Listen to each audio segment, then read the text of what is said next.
Jireenyi nuuf ifeera. Yesuus oolaan Faasikaa keenya galame, balballi cubbuun cufee nurraa baname. Aduun karaa fayyina qabu nu ba'e, namaaf Waaqayyoo gidduun taraarri bu'e. Aduun karaa fayyina qabu nu ba'e, namaaf Waaqayyoo gidduun taraarri bu'e. Oduu sobdootaa duukaa luccabnee daandii gaddeemnu, fayyina keenyaaf hojii hojjetee gatii dhabsiifnu. Jireenya waamicha keenyaaf tolu jiraanna malee, waan lafarraatiin sharafamu dhugaan nu galee. Jireenya waamicha keenyaaf tolu jiraanna malee, wanti xinnootiin sharafamu dhugaan nu galee.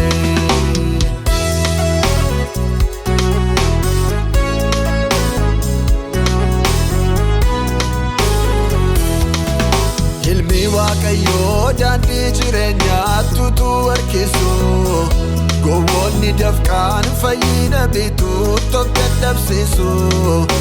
Amantii fayyaana malee hojiin naman fayyisu. Ilmi Waaqayyoo daandii isa dhugaatti utuu harkisu, gowwoon hojiidhaan fayyina bituutti of dadhabsiisu. Amantii fayyaana malee sirri naman fayyisu. Fayyinni hojiidhaan utuu jiraate, dhiiga Kiristoos tu gatii dhaba. Nama gocha gaariin of jajurraa, cubbamaa amaane tabbii qaba. Utuu ol waamu Kiristoos jireenya fide, biyyi lafaa kun carraasaa gubeera dide. Nummoon jajjabdu warra jaamanii wajjin, kana amananiif jireenya wangeelli kuni.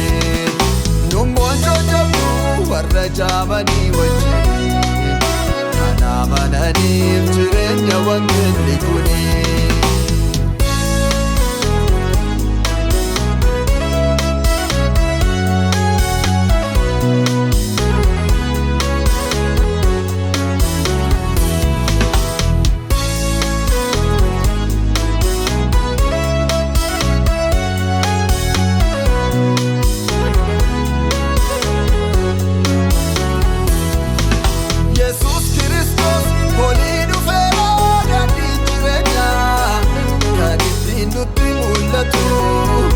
Innillee dhagaa fo'amaa golee qajeelchu ture, jalloonni garuu tuffatu.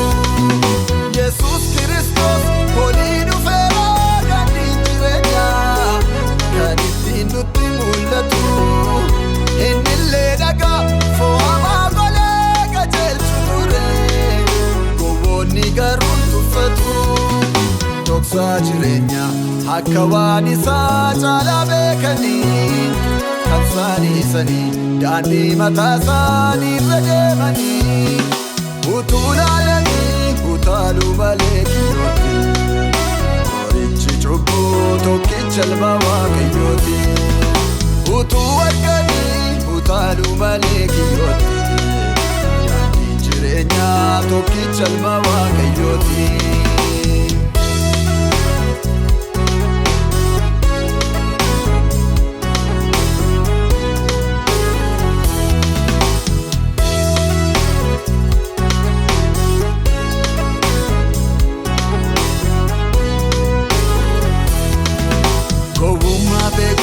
Fakkaatutu qalbii dhabsiisee, namni jaallatee du'an filatu jireenya dhiisee.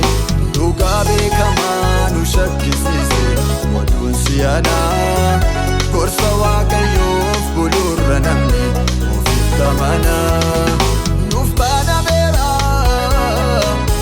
ulaan fayyinaa, utuu laaltanii kottaan badinaa. Nuuf kennameera